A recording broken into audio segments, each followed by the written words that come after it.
My bros, listen, again, like I said a minute ago, it's an honor to have both y'all on here. The reason why this is big for me is because I grew up looking up to y'all. Like I grew up where my roots are in the Chuck. You know what I'm saying, in Charleston. That's where my family is. That's where we all came from. We went to high school together. This is big.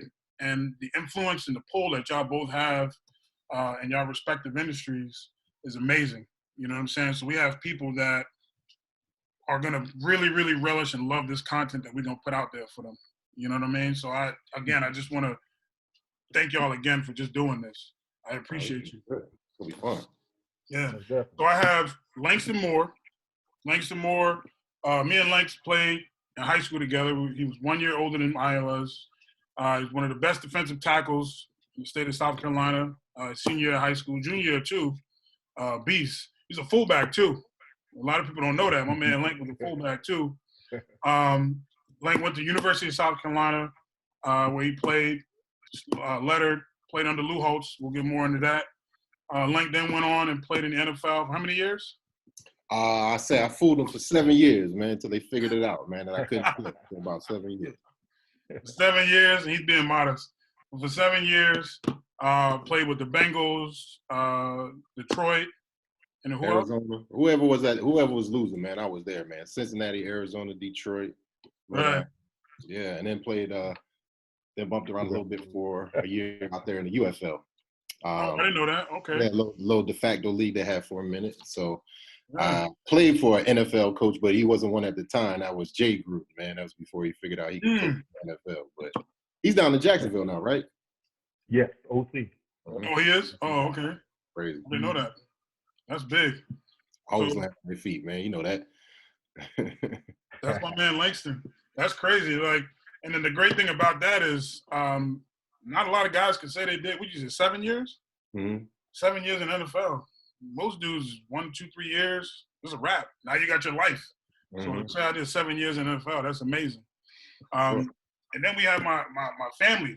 It's a blessing. Like my real family right here, Cedric Williams, also went to James Island High School. Now it's James Island Charter in Charleston, South Carolina. That's our original homes. And both Cedric's 2 years older than me, right? 2 grades older. I think I came out in 98. You came out 2000? Yeah. Okay. So 2 grades older than 99. Me. Right. Okay. And in high school, Ced was one of the best tight ends in the state of South Carolina. Did you play line in high school too? Low defensive end and tight end. Right. That's right. So he's one of the best players in the state who also then went to University of South Carolina, lettered there. And Ced's path was crazy because Ced had a great career at University of South Carolina, then transitioned into coaching, which is crazy. And we're going to get more into that, but I don't think there's anybody with your type of coaching experience where you are. You know what I'm saying? Like when you look at like your age and you look at the fact that when you look at your voyage, and if I'm a GM, if I'm a head coach and I'm looking for somebody that's going to come in and provide me with a well-rounded understanding of coaching and providing perspective to my other players, I don't know how you get better than you, given your voyage. You've head coached, you've been assistant coach, you've coached in NFL, you've been strength and conditioning, right? Like it's crazy. Assistant head coach. I hadn't ran the show yet. Assistant head coach. Okay, right. Okay. Yeah, assistant head coach. So it's the fact that you have all that experience is, to me, is crazy. But speaking of that, talk to me, please, bro, a little bit about your path from University of South Carolina to where you are today. Give us a little. After school, I went to DJJ, Department of Juvenile Justice, working with juveniles. I did that for 2 years. I was an activity therapist, where I was able to develop and interact with the juveniles and like design programs. I did that for 2 years, and then soon after that, I went to South Carolina and was a GA, grad assistant under Steve Spurrier. I did that for actually 3 seasons, man. And basically, right there, that's where I kind of learned the passing game. As a in school, I played offensive line. Obviously, I was big in the run game, pass protect. But when I was a GA, when I became a GA under Spurrier, I was able to kind of learn how the passing game, how it operated. Learning different coverages, and kind of excelling to another level. So I was blessed in working under him and learning under him, man. He was a trip. He was a character. Did that for 3 seasons. I got my first actual job at Tennessee State in Nashville, Tennessee. Good old Nashville. I was there for 1 season. What'd you do coach, there? He resigned. I was the offensive line coach. Oh, okay. I was the line coach there for 1 season. It's crazy because head coach, that was my first job. It was my first job as a coach, a guy named Webster, Jim Webster, is his name. And anyway, after that first job, he resigned at the end of the season. So there I am, in football, or even basketball, when your head coach is fired, the whole staff is up. Right. So now I got my first official job. The head coach resigns at the end of the season, and now I'm out of work. So I go back. I moved back to Charlotte. With my girlfriend at the time, actually. For like 3 months, I just kind of sat sending out resumes. And I got at Mississippi Valley State, which is a HBCU in Edabina, Mississippi, where Jerry Rice went to school. Right? I mean, I'm sure people heard of Mississippi Valley State. So I was there for one season. Small town Edabina. Was there for 1 year, and then I came back to Newberry after that 1 season, and I did 5 years there, man, at Newberry, where I kind of really developed as a coach under Todd Knight. It's a small town, about 10,000. People over there, man, and with great staff, great people in the community. I learned a lot. I really truly developed as a coach, learning the nuances, of the profession. Yeah. Working for a good person, a high character guy, man. So that was cool. I did 5 years there. Then I went to South Carolina, did the assistant OL, working as assistant OL in the weight room. So I kind of learned that strength and conditioning phase, and also working with the O line. And I moved on to Georgia State, did 2 years there, and that was my last stop. And obviously, I spent some time in the NFL. As the Bill Walsh Fellowship. Some people are familiar with that. So I did it, I did with the Panthers, the Steelers, the Vikings, Eagles, the Giants, and the Eagles. I did that with them last season. Yeah. And, it was a great experience, to learn, learn how the NFL game works. Obviously, it's a little faster, but you're around some good people, some good coaches who know the game, and I've always been able to stay in touch with them and kind of learn the game, man. It don't stop. You start to continue to learn. Yeah, I was going to ask you about that. Like, what type of experiences you get with that? Because you usually go through that program in the off season, right? Yeah, it's the off season deal, and then for some, you got the OTAs. The OTAs, which is in May, in June. You got mini camp in May, excuse me, and then you got the OTAs in June, and you got training camp in July. Mm-hmm. So for different teams, they do it differently. If they want to bring you in just for OTAs, and then you report back to wherever team you're coaching, or you can go training camp and do maybe 2-3 weeks, and then report back to your team based off however your head coach lets you roll with. But it's a chance, you just kind of, whatever position you're working with, you're just assisting that particular coach. Me being the O-line guy, so most of the time I was working with an offensive line, the lead offensive line guy, taking notes, doing whatever the task may be, man, volunteering, whatever it was that needed to be, man. Just kind of developing as a coach more and more. So it's just all about learning, just all about shutting your mouth and just keeping your ears open and learning, right? Yeah. And I've done a few of them. So initially I was kind of, my first one with the Panthers back in 12. It was obviously it was more like I was just kind of watching, observing, taking notes. Then the next one was with the Steelers with Tomlin the next year, man. So now I'm going, hey, coach, what do you need? I'm doing this, I'm doing that. Being a little bit more proactive with things. And then I did one with the Vikings in 15. Now there I did mini camp in May. I did OTAs in June. And then I did training. I did the whole deal for the whole summer. And, where I stayed up there, man. And I definitely had, by then I was actually coaching the guys. Yeah. Actually coaching the guys, obviously taking notes down, man. But, so as the years passed, man, with that NFL opportunity, with the Bill Walsh Fellowship, just kind of, I got more into it. So, obviously, it's a chance for people to try to get in the NFL and improve the Yeah. skills. That's amazing, man. And like, Mm-hmm. a lot of people, I think what happens is people go into coaching and they kind of they narrow their vision and they stick with, oh, this is what I want to do. This is what I want to do. So I felt like you going into it, you were always open to expanding your resume, expanding your knowledge, trying to get as much information from everybody as possible. And that says so much about just the person that you are. Like I know the dude that you are, but just for everybody else, I think that's amazing. Like, and I think that's something that a lot of coaches should look at and take heed to that. I think, you know what I'm saying? Absolutely. You got to keep swinging. And as a minority, man, obviously it's tough. But my thing is, if I get a call tomorrow, obviously I'm doing some different things. If I was to get a call tomorrow for another Bill Walsh opportunity, heck, I'm going. I'm not going to say, oh, man, I've already done 4 of them. I've already done 5 of them. You just got to keep chopping that tree down, because it's not as easy as it is for us as it is for maybe other people, man. But I'm not using that as an excuse. I can't. That's something. Even when I have my kids, I would always tell them, man, you keep pushing. You keep pushing. You don't give up. You know what I mean? You stick to the plan, and you continue to push, man. That's what life is all about, right? Just continue to push, man, and follow your dreams. Right. Obviously, that's something. That's a great point because, that's a big thing. Regardless of how many times, just the work in every NFL team is a Fortune 500 company. Yeah. So to work for 5 or 6 of them, even in a short capacity, that's why, I want to pick your brain. Like, what?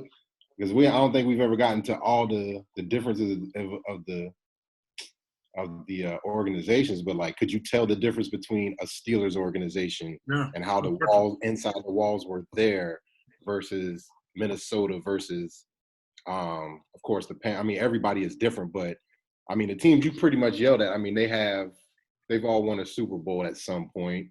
They had some success, but like how they got there is all different. One is an expansion team, one is an old. So that in itself is wild. But and I tell you what, it's funny you say that, man, because I remember when I was a younger coach. Obviously, I was real strict, if that makes sense. I needed to relax a little bit more. Even I remember one time Furry walking up to me, I was so aggressive with the player when I was teaching him, and there wasn't no, shits or giggles. And like you've been in NFL meeting rooms, you've been in college meeting rooms. You gotta relax a little bit. You gotta let your players adapt to who you are, let them get to know you. Everything I was just so strict to the point. Hey man, hey, take the proper step. Everything was just so boom, boom, boom, boom, boom, not loosening it up. You know what I mean? And once I did it with the Steelers, I noticed how, and obviously you take different things from different coaches, but I noticed how Tomlin, how he was with Ryan Clark, or how he was with his veterans. It was almost like, you got to be disciplined, but you gotta have a happy medium where, your players, like when you're in the meeting room, you're laughing. Yeah. You're laughing. You're able to, just understand it's a game. You play in a game, and you gotta learn personalities. You gotta learn, how people are, man. And I think once I did the Steelers in 2013, I was relaxed, and I got better. And once I went back to Newberry, and I kind of, a little bit more or less strict. Obviously, I'm on my deal. But heck, we ended up having our best season that particular year. Won 9 games because I was a little bit more relaxed, and I kind of let them be who they are instead of just treating all of them the same and being a strict coach, if that makes sense. Right, 100%. So that's what I learned from there, man. Just relaxing a little bit, man. Obviously, discipline is important. We all know doing the little things right, man. But there, I was able to kind of. And just speaking of the NFL, I remember when Langston got drafted, and you used 6th round, right? First pick of the 6th round, sir. First pick of the And like I talked about at the top, like we all made it. Like we're all from Charleston, so I felt like when he made it, I'm like, damn, we made it, man. That's big. My guy made it. Like me and him used to strap up together. Like you know what I'm saying? Like Langston, talk to a little bit about your path, man. Like we came out of Charleston, out of James Island. Talk to us about that, going through SC and then getting to the NFL. Yeah, follow my man's lead here, big man's lead. Was looking around at some other spots, but there was really no other I mean, when you think about it, there was no other option but to go to South Carolina just because of, I mean, it was in the SEC, it was all that, but it was, again, the people inside of the wall and what was being built there at the time. I mean, we were, Sedden was 1-10 at that year. Then I came in and we went 0-11. And so, but eventually it was all worth it because of the bond and what we built. And that's one of the things I've always said. Like, I immediately knew the difference that was special there. And I wouldn't get that like in the NFL locker room. But there's a correlation, I think, with anywhere I've ever been or I mean, it's all about the people you in the room with. You know what I'm saying? So a lot of times talent is kind of, I mean, there's definitely times when you go against somebody who's better or more talented to you or a team that's better, but collectively, if everybody's on the same page, like said, following the plan, and they all really want to play for each other and they really genuinely understand that, I mean, there's really nothing that can't be done. And that was proven. So played there, we had some success, went on, played in the NFL, like I said, got drafted, played in Cincinnati, always played with tons and tons of great teachers and different coaches. Marvin Lewis, it was a great time to be there because that was his first year. So he was really excited about the opportunity to come in there and change Cincinnati. Always had guys like Carson Palmer, a lot of high-level achiever guys who was always just interesting to see, guys you see from a distance, but then when you see them in person, how their work ethic is, how they carry themselves. A lot of times it's just really interesting to see those things because a lot of times some dudes are just really who they say they are, but then certain guys who you think have a certain persona are just not totally like that. And that's something with the media, different things like that. Played there, played in Arizona, played with Denny Green, again, another legend. Also played with a phenomenal, crazy-ass old dude by the name of Deke Pollard. He was a crazy-ass, old, I think he was like the only dude still teaching like a 5-down lineman defensive technique. And Denny Green, God rest his soul. Denny's an offensive dude. Denny's like, man, I don't care, man, just get me the ball back. So I give Quan or Larry Fitzgerald his ball, or I give Ed the ball. So if y'all want to run 5 down, that's cool. And so this dude had us. I mean, this dude was so old school. He still wore cotton shorts, and we was playing in like 2005, 2006, And so like he was a dude. Like I hated him because he was literally like Rocky's mentor. That dude like Mick. Every goddamn Langston, you're pissing up a rope. That's not how you do it now. You're pissing up a rope. That was his number one thing. And you just like, at the time, you're like, where you get these type of dudes from, man? But, it's the same way when I went to Detroit, I was around a great teacher and a great coach, Rob Marinelli, bunch of dudes. And that's the biggest thing I've realized, that football and sports has always put me in the room with a lot of folks who are high achievers, obviously folks who are really elite at what they do. They might have not known it at the time, but it put me around a group of like really great teachers and folks, not just in the classroom teachers, but just coaches, administrators, support staff, just, I mean, say you probably got plenty of stories. I mean, you've met people in your path in organizations that you're like, man, I didn't expect that from the security guy, you know what I'm saying? And that's always probably what I say when people always ask me about the NFL stuff. Yeah, the money was great and the stories, we got all that. That's good. But when it boils down to it, I mean, it's a lot of times those memories in the meeting room, like you said, is saying when you're having those teachable moments with Marinelli and those different things. So, and that's a great point. What said is like when those guys have to have levity in that room, have to keep it. I mean, there's enough seriousness in an NFL locker room because everybody, first of all, it's a bunch of dudes who got expectations of what they think they should be doing because I'm in the room making money, got the NFL shield on. And then you got expectations about, well, I want us to win, but I want to take his job. I want to get that contract incentive this year, number 2 for me. So there's so many different things in there. So you got to have somebody or a leader in there that can bring levity to what's going on, because there's enough in there already. You know what I'm saying? And I can't even imagine, what happens to a lot of folks when they go home, because that was probably the most surprising thing for me in the NFL was like, my home, I'm not trying to say like I doubt. There's these guys when they go home, like they would just hear from their wives, or their family, like, why you ain't starting? Why you ain't? Just like, oh, don't get it.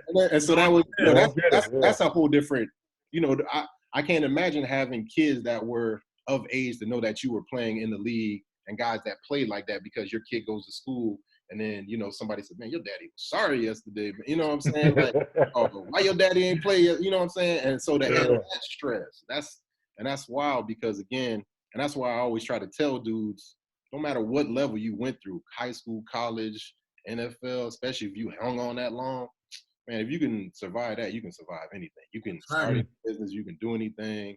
This shit that's easy. That's easy. So, now you played. Taking those lessons. We were just talking about it. So you played 7 seasons, 3 teams, right? Mm-hmm. Out of the 7 years that you were there, 3 teams. Who was the best player you played with? The best overall player I think player did you ever play with in your 7-year career was probably Calvin Johnson. Yeah? Yeah, because so Calvin, and I always say, like, I should have been a quarterback because I played on it, man. That dude there could have been a defensive end. He's Kalimba Edwards playing wide receiver, dog. Wow. Like, he runs like he's Percy Harvin. Like, how you 6'6", but you running with that body lean. Yeah. But you go get it. But then he didn't have the attitude, but he had the attitude of, like, man, just give me this thing, man. But not like all the, you know what I'm saying? Where not a straight dog, but he was just like, I'm smooth with it. He's definitely a dog, but it's just like he was just raised different. Because his dad was like a pastor or something, right? Like but also you think about the type of dude he was and what he eventually became in the NFL. You go to Georgia Tech and you want to be an engineer, like, bro, like, put it in perspective. Like, he had to block, and so you think about somebody who Paul Johnson told him, like, man, you come here, you gonna block. So even still in his mind, he went top. He already had to be wired different to go play wide receiver at Georgia Tech. So dudes like him, really well-rounded guy, really, you know what I'm saying, down-to-earth guy, like, man, wasn't nothing for Calvin mom to him, you know what I'm saying, to be like, first couple years I see him, she'd be like, what's CJ at? You know what I'm saying? She in his ass, and so that's one thing. She held him accountable, and that's I think I've seen with all high-level folks and achievers, where either they have that high level of self-accountability or a lot of people around them that always hold them accountable. But I always tell people, man, I should have been a damn quarterback because every team I played on was an elite wide receiver. I had Chad, Cinco, Pepe, whatever his name was at the time, whatever he want to call himself them years ago, changed every year. Chad, TJ, and then in Arizona we had Q. Anquan Bolden and Larry Fitz still there. Shit, he's gonna play forever. Still playing. Yeah. And then in Detroit had Calvin, had Roy, had a bunch of guys, man. Half them dudes who came from the greatest show on turf came out there. So all them dudes in the slot. So I always played with tons and tons of great. But that's the thing about the NFL, man. Just everybody in there does something really, really. Just like, well, you a freak. You know what I'm saying? Yeah. I mean that in the best way possible. Like, you're there for a reason. Yeah. So sometimes it's just like mental acumen. Like, just guys are really smart. Some guys can just figure it out. You know what I'm saying? Yeah. Because I've looked at dudes before and be like, man, how you make a roster? But every day they showing up, and you bad body and all, but they holding on. They position might look shitty, but they make it work, and somebody busts out through the back door and it works. You know what I'm saying? And that's what and hitting on that, man, that's another thing that I saw being in different camps and working with different teams is, like, there's so many guys out there running 4-4s, 4-5s, you know what I mean? Like, collectively on the team. But they want to know how well can you think? You know, how well you can take in that information and then blurt it back out, man. Do you have a guy, man, I know he's not as fast as the next guy, but you know what? He made the roster because he was smart, he was tough, and he was willing to play special teams. That's the biggest thing. We had a kid, Ed Robinson, who's from Johns Island, St. John's, who got drafted 7th round in 2015 from Newberry. A lot of scouts and everybody's coming in, man, to look at the kid. And man, he got up on the board. He would do his thing. But I told him, I said, look, whoever drafts you, whoever gives you an opportunity, make sure. Now, it's 2015. I was like, spring of 2015. I said, make sure you're beating down that special teams coordinator door. Yeah. You know what I mean? Whoever it may be. Right now you don't know what team you're going to, but as soon as you get there, you banging on this door, you laying next to this door, man, and you let it know you want to make this roster by any means necessary. As funny because how about he gets drafted? I think I got the Vikings opportunity on maybe early April. He gets drafted by the Vikings, 7th round. So his first year with the Vikings in 2015 was, my year, interning with them as well. And I looked at him, I just gave him that look like, I ain't got to say nothing. You already know what you need to do. Yeah. And, man, he became a special team demon, on that team that year, man. He said, yeah, Coach said, you're right. I said, man, make sure he knows who you are. He knows your full name. He knows that it's important to you. You don't really care about playing linebacker. He was a linebacker, 6'4", 240, ran 4.5. He was smart, good kid, man. Come from a great family. But, man, like I said, he banged on that door because basically what I'm saying is versatility is the key. The more versatile you are, the better. You can play multiple positions. And that's one thing I learned. Any O-line that I would coach over the years, I would always tell them, make sure you know more than just playing tackle. Make sure you know how to play guard. Make sure you know center. You know exactly the scheme and how it works, man. So that's important. Versatility is the key, man, especially playing this game, man. And I learned that over the years. I feel like you had to be an asset for a lot of your kids that you coached in college that had pro that aspired to be pro because you went through that program, right? So that took a lot of wisdom from you, knowing like, yo, I've been there, I've been through their OTAs, I know what they're looking for, I know the mentality that they're looking for. What kind of advantage did that give you as a coach for your prospective pros? Great advantage, Big Coach, because the thing about it is, as soon as I got back from each team, and whoever kid I was coaching at the time, man, I had film, I had notes, I had playbooks. Yeah. Like I got in close with whoever the system was, got playbooks, and then I would implicate that those plays to whatever system we were doing. Yeah. Things that were heavy in the NFL, other teams in say the SAC conference, they weren't doing it because I was able to obtain that knowledge from say with the Panthers, with the Vikings. So as soon as I got back, and obviously that brings credibility to my coaching when I've been there. You got a 18, 19-year-old kid in their life. Man, coach, you was around, Jordan Gross, or you was around, Matt Khalil, or you was around this guy. He's the first round coach. I've been watching him. I watched him in college, coach. I said, yeah, man, this is something he would did. And then, different pointers that I got from those players, because I would be in the back taking notes, and I would ask him, hey man, so what do you think of, if that three technique, if he did this on this move, what would you do here? Or on that screenplay, what are you doing? Are you gonna cut him? Are you gonna stay up? Well, coach, this is what I would do. And then, I would, show that to my tackles. And then that would, just like I said, bring credibility, because you're seeing Jordan Gross do it, or you're seeing an NFL guy do it, or you're seeing Langston do it. You're like, hey, like, okay. And, so that really helped, man. And when I would come back and I was trying to kind of give them that information that I learned, man. So it was a blessing, man. And it helped us gain a lot of success. What you get from your coach is insane, man. Like, people don't realize, they take it for granted. But one story I remember, just kind of transitioning a little bit, I was coming out of my junior year. This was when Langston was getting recruited. And I just remember getting a call from Coach Sharpie.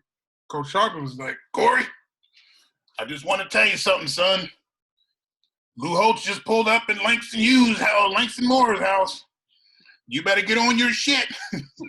Remember he told me that? Now, is that true? Did Lou come to your house? Lou, yeah. Lou came to my house. The in-home visit, right? Yeah, I thought he was bullshitting me.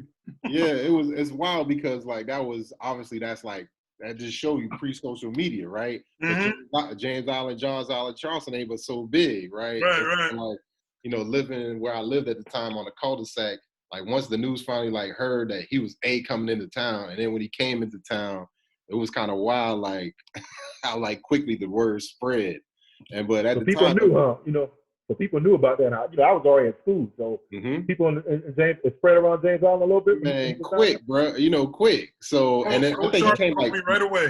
He came like early, mid-morning, like mid-afternoon or something, because they were hitting up a couple folks, but it was like of course, they told me we're making a point to come see you first. So it was him and Chuck, and I think it was like Kosh too. Even though Buddy Pugh swear up and down it was him. He's like, that was my ass in your living room. It wasn't no damn time. He tell me that every time I see him. But you do remember who was the living room? I think, man. I swear to God, I think. I know for sure because Chuck the whole time, Charlie Strong, he playing. He just he walking around. Lou's over there giving the spirit. So the funny story is Lou's giving the serious talk, but he got like a cold. And like, Lou Holtz cold, man. Like, he got the drippy old man. Like, come on, man. Right. Right, And I wiping the just nose, remember, wiping the snot. Right. man, That's I how just COVID remember started. he kept talking, giving a speech, got that leg cross, got the same fit on, gray pants, blue. We're going to have them wearing this. He just snotting. And, my brother sitting there looking just, you know what I'm saying, just geeking up. He grew up in Indiana, you know what I'm saying? So he Yeah. know. And that shit was just That's hilarious. right. Indiana, Hilarious. yeah. But That was the connection. That had to be humbling, man, to see. Now, you knew they were coming? Yeah. That was one of the deals they set up. So it's crazy because, you can have so many in-home visits, but so my man, all my folks from Ricky Bus, all them dudes from Virginia Tech came, South Carolina came, no, all the folks, but the dudes from Clemson, what's my man, Reggie Herring from Clemson, he came down in like a week, and he was trying to catch my mom on like by herself for some reason, right?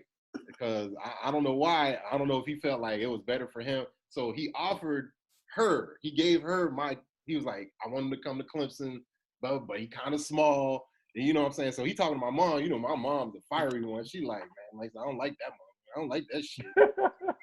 I don't know about that. But then like 2 days later, he came back and he pulled the offer. He was like, man, he ain't committed yet, man. So nah, we going. I was like, yo, now mind you, I still got something on the table from Florida State.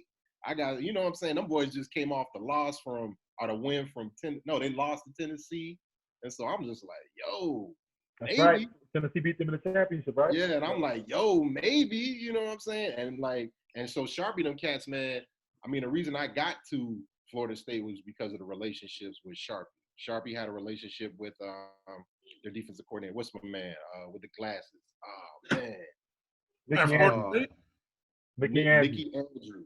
Mickey Andrews. So you got hot that January. It got hot for you in recruiting that January.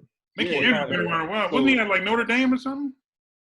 Man, Mickey Andrews, man. I mean, he been that dude forever. So I mean, he coached Deion Sanders and all that, man. Like all he was dudes, there in the 80s. He's the one they still be trying to bring back with Odell Haggins and all them cats. And Mickey ain't trying to coach him. But same thing, Sharpie, Ricky Bustle.